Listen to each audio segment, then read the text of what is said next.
Hello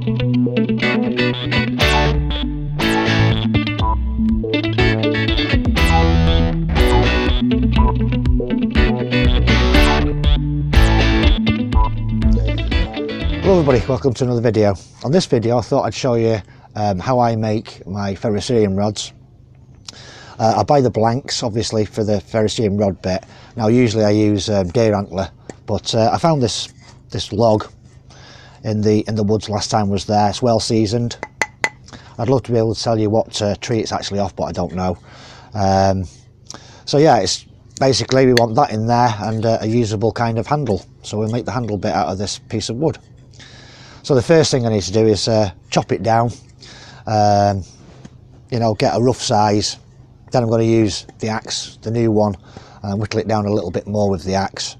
Then take a knife to it, and then we'll drill it, and I'll show you how I put the actual rod in there. So we're going to need a couple of things out of the Bushcraft shed, backhoe, Laplander saw, and why not try this new axe out.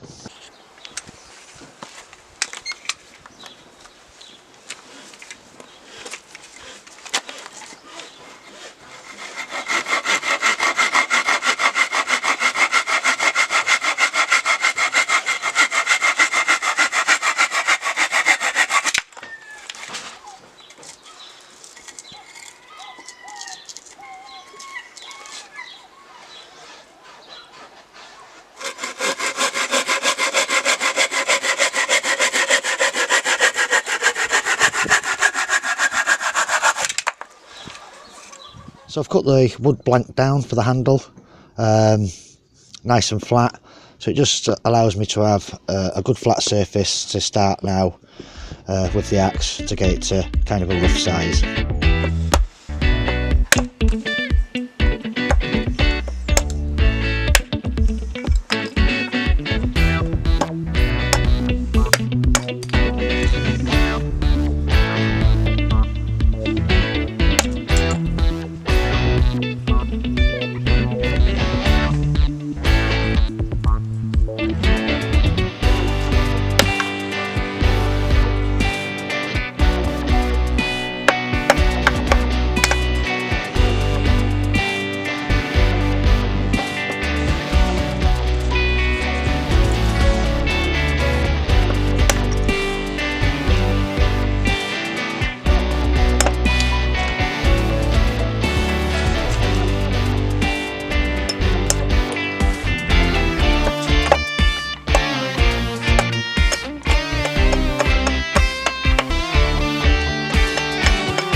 Now I've got the handle to a kind of a rough shape.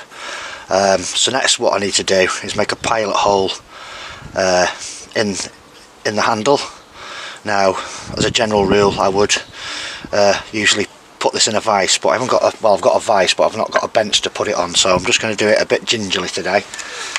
And then just put a pilot hole in the middle.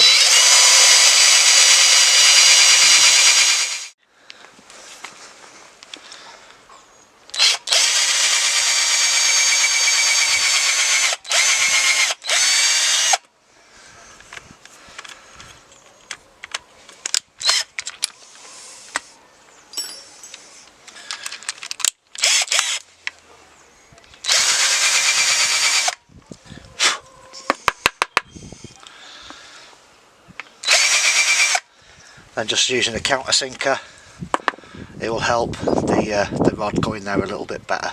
So most people that follow my channel will know that I use this ferro rod. This is another one that I've made, quite larger than the one I'm making at the moment, admittedly. This one's affectionately called the Donkey by my friend over there in Bulgaria, the Moscow Wolf. So I hope you're doing all right over there, Robert. Yeah, so this is one that I made. I've used it for the last couple of years. This isn't bonded in here at all with glue or anything.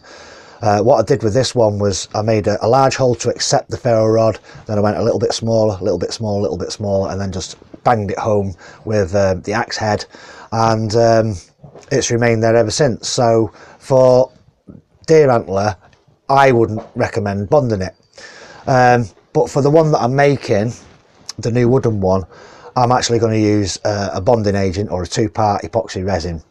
The reason I'm making this is this was the very first deer antler ferro steering rod I made, and I gave it to my mate, and he used it to light his gas cooker. And obviously you can see that it's there's nothing left of it, and the reason for that is I gave him this striker with it, and basically this striker is just that came with a ferro rod, a blank ferro rod again, and it's a part of an old hacksaw blade. That's just what they use. So I did realise that he was using the aggressive part of the blade, the actual saw part of the blade, because the flat edge of the blade, just there's hardly anything there, and I didn't prepare it right for him. So obviously he was using the saw blade, you get lots more sparks. Now, as I've said, I'm going to use a bonding agent. Now it only needs a drop on the top and maybe a little bit around the side. The problem I've got is when I actually hammer it into the piece of wood, the handle that I've created for it, I don't know if the handle is going to split. It might split in two, I don't know. We'll cross that bridge when we get to it, and if it does do that, that'll be the end of this video. So what I'm going to do now is take you back outside. We're going to mix some 2-part epoxy, not deer stuff, Poundland, this kind of stuff. So the idea is there's a glue and there's a setter, and you mix the two together with a little spatula that they provide, and then you can just, you know, use a spatula to put it on the ferrocerium rod and then gently tap it into the new handle. Alright, so here we are. Just basically squeeze a bit of that out on the setter,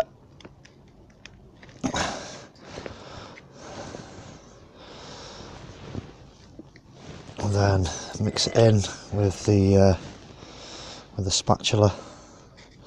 You only need a small amount of this, guys. This is way too much for what we need.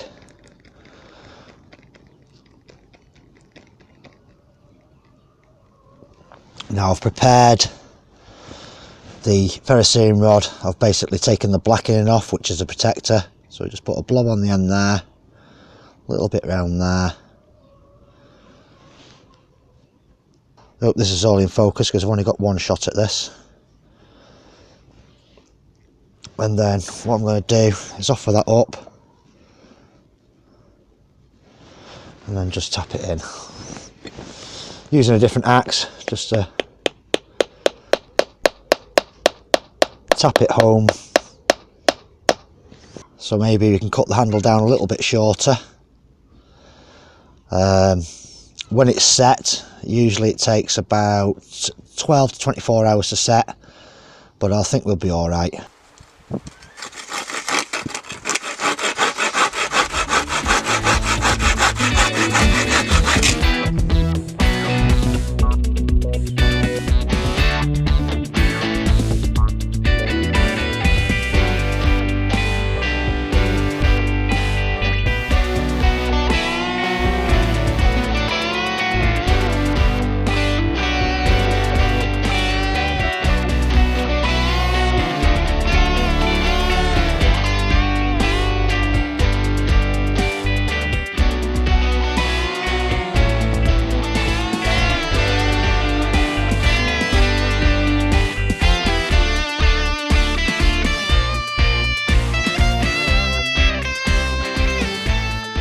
Right guys, so that concludes this video. I've left the handle as it is really, because I found a nice seam of fat wood in it, and all I've done with the striker is dulled this edge of the sawtooth and put a bit of an edge on the other side, so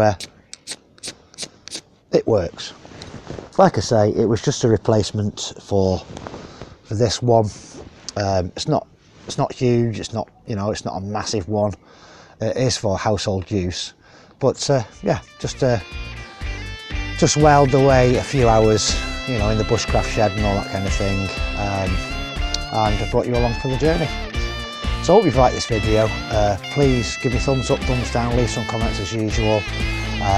Thank you to my new subscribers and to my old ones alike as well. I appreciate all my subscriptions, and I'll see you on the next one, guys. Thanks very much for watching.